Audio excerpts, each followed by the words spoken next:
Olá, tudo bem? Bem-vindos aqui ao nosso canal para mais um vídeo. E hoje vamos continuar aquela série de respostas às perguntas irrespondíveis do professor Leandro Quadros a respeito da imortalidade da alma. Hoje vamos responder a terceira e a quarta questão.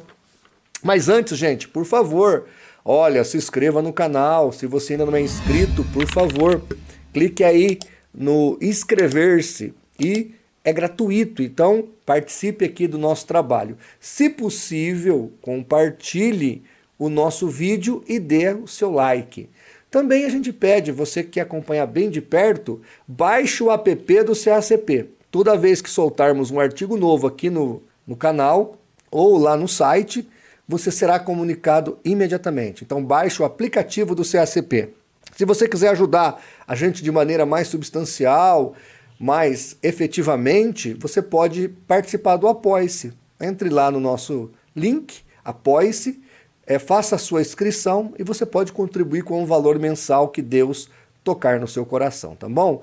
Também estamos indicando 2 cursos nesse mês. O curso nosso aqui de liderança cristã, com o professor Áureo Vieira, e também do Instituto Teologar, o curso de bibliologia. Todos os cursos excelentes e com diplomas. Também vou colocar os links aqui no primeiro comentário fixado para você clicar, ir lá e se inscrever, tá bom? Então vamos aqui à terceira pergunta do senhor professor Leandro Quadros, da Organização Sectária Adventista do Sétimo Dia. Diz a terceira questão: por que Jesus, quando confortava as irmãs do falecido Lázaro, além de empregar a metáfora do sono, nosso amigo Lázaro está dormindo, não lhes indicou que o falecido estava na glória celestial, mas referiu-lhes a esperança da ressurreição? Então, vamos começar a responder partes por partes aqui do questionamento e das suposições, porque muita coisa que ele fala aqui são conjecturas, o que não é problema.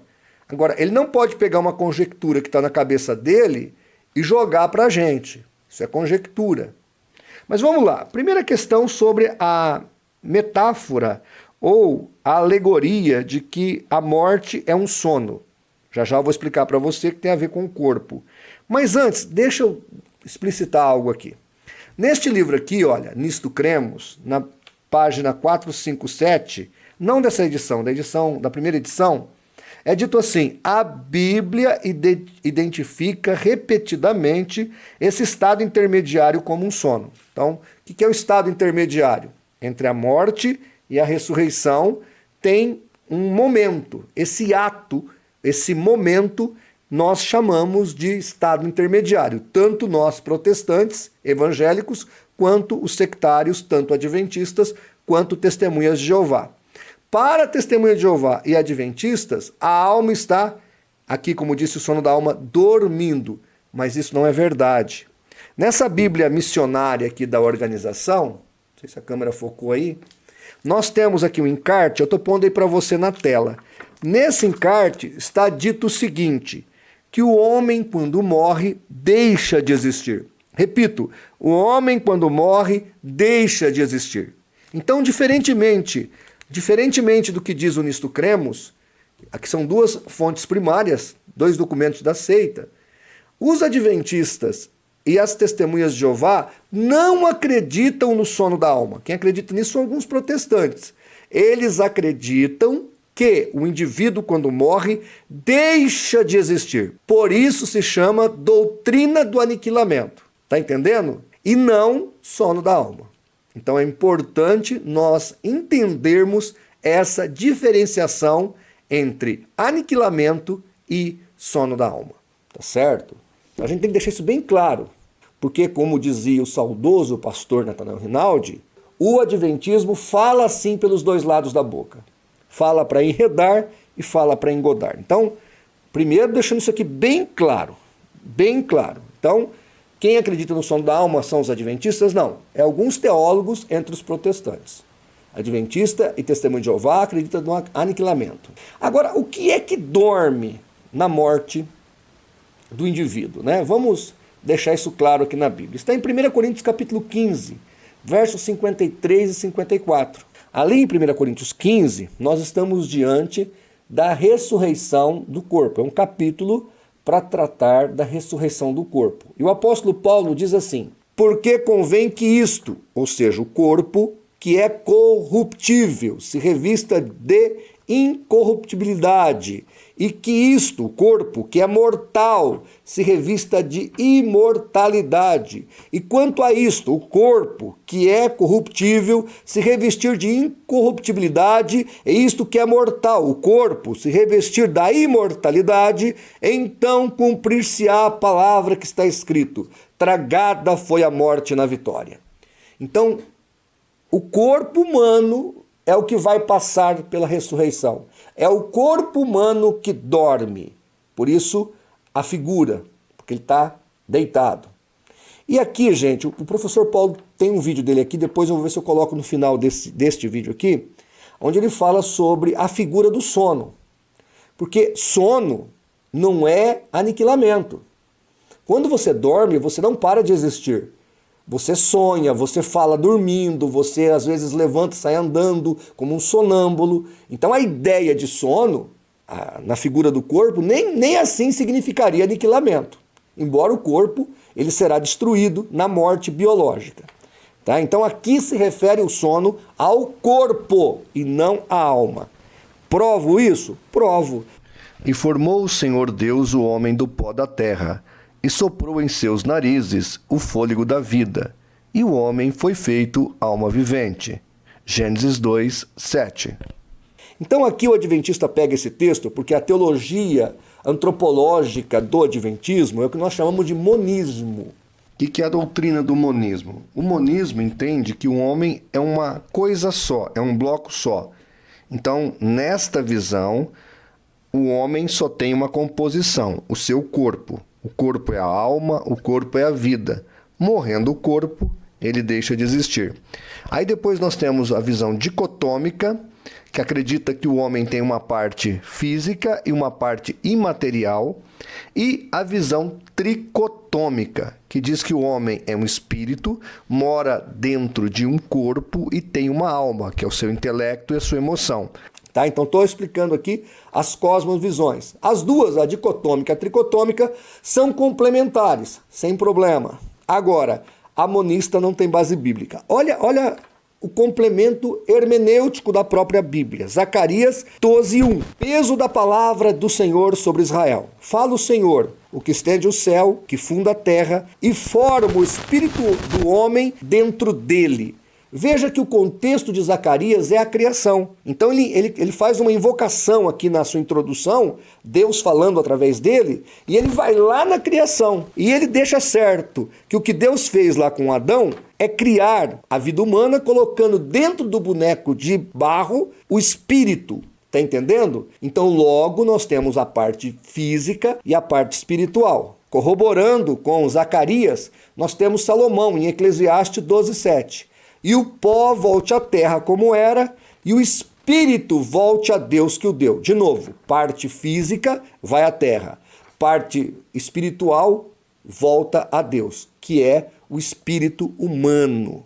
Então, gente, é muito claro aqui o que nós temos biblicamente falando. Sono é uma ideia, tá, da morte do corpo. Então, é uma figura se referindo à morte biológica. Quanto à morte da alma, isso não existe. Não tem alma inconsciente. Não tem alma sem vida. A alma, quando deixa o corpo, ou ela vai para o paraíso, como está em Lucas 16, do 19 ao 31, ou ela vai para o lugar de tormento. Então ali é o Hades ou o Sheol, dividido, na verdade é em três partes, né? Tem o paraíso, o abismo e o lugar de tormento. O paraíso foi levado para debaixo do altar de Deus. Então, hoje tem lá só apenas o lugar de tormento e o abismo. E o paraíso está lá debaixo do altar de Deus. Apocalipse, capítulo 6, versículo 9. Jesus ia fazer ali um sinal fantástico. E ele traz de volta, então, a vida, a ressurreição a Lázaro. Ele dá a vida a Lázaro. E ele faz ali, lá em João, capítulo 11, a mesma coisa que faz Elias, lá em 1 Reis 17. Ele chama a alma de Lázaro. Jesus chega na porta do sepulcro e grita: Lázaro, vem para fora. Ele não estava chamando o corpo, ele estava chamando a alma de Lázaro, que saiu lá do paraíso, veio para o seu corpo e o corpo teve vida, como a Bíblia ensina. O corpo sem, Tiago fala, né? O corpo sem o espírito está morto. Então Jesus chama Lázaro, ou seja, lá do paraíso. Ele ouviu a voz de Cristo e voltou e entrou no corpo. Tá entendendo? Foi isso que aconteceu. Aí a quarta pergunta, o Leandro Quadros fala assim: quando Cristo ressuscitou a Lázaro, após estar o seu amigo morto por 4 dias, tirou-o do céu, do inferno ou do purgatório? Se foi do céu, fez-lhe uma maldade, trazendo-o de volta para sofrer nesta terra. Se foi do inferno, pouco provável, pois ele era um seguidor do Mestre, concedeu-lhe uma segunda oportunidade de salvação, o que é antibíblico. Então vamos começar respondendo a quarta pergunta do Leandro Quadros, de trás para frente. Leandro Quadros, das 10 ressurreições que tiveram na Bíblia, todas foram de crentes.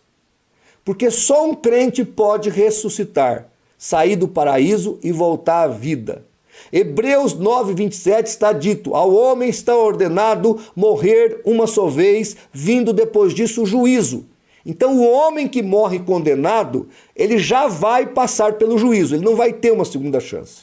Como nós, os salvos, somos livres de condenação, é o que está em Romanos capítulo 8, versículo 1, nenhuma condenação há para os que estão em Cristo Jesus. Então quem está salvo em Cristo Jesus não tem condenação. Então logo estes podem voltar à vida e ter uma, vamos dizer assim, uma segunda atuação no teatro da vida. Porque Deus tem propósitos.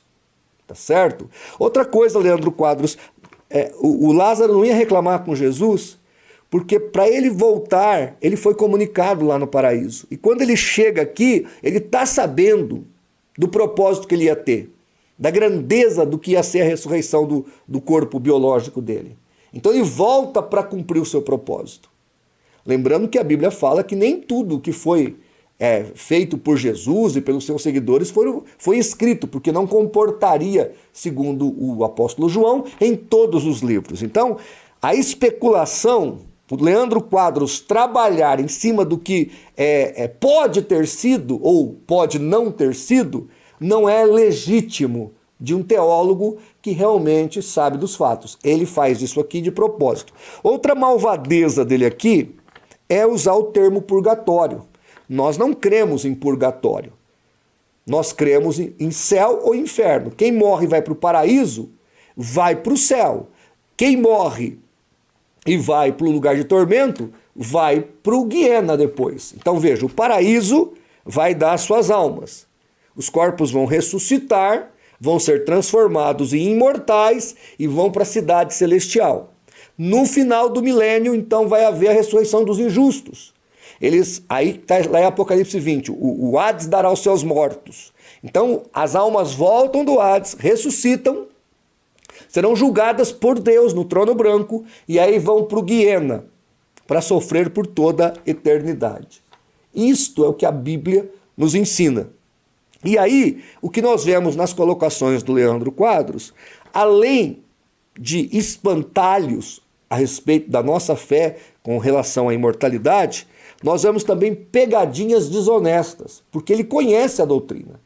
Então o certo seria ele citar, pegar aí um livro, por exemplo, Teologia Sistemática, pode ser do Hodge, por exemplo, ou do Norman Geisler, que tem um belíssimo livro de Teologia Sistemática, pegar a citação sobre a doutrina da imortalidade da alma, explicar para o espectador o fato, aí ele vir com a tese dele e tentar desconstruir o fato citado, como eu estou mostrando aqui, ó.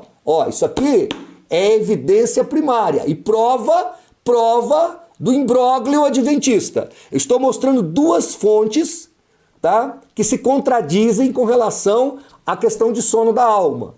Provei que é uma mentira essa ideia de que a alma realmente tem um sono no adventismo. Ela é aniquilada pela teologia adventista. Então, gente, de novo, esse papelão aqui que ele faz, né? Essas conjecturas em cima do que não foi escrito, ou da falta de evidência do que poderia ter sido, isso não é honestidade teológica, tá bom? E a gente não sabe se Lázaro falou, contou o que aconteceu. A gente conhece uma pessoa na Bíblia que falou, viu, Leandro Quadros? Está lá em 2 Coríntios capítulo 12. É o apóstolo Paulo. Ele foi lá, ele viu o paraíso e voltou e contou. Então, você sabe disso. Então, ninguém voltou para contar. Voltou sim.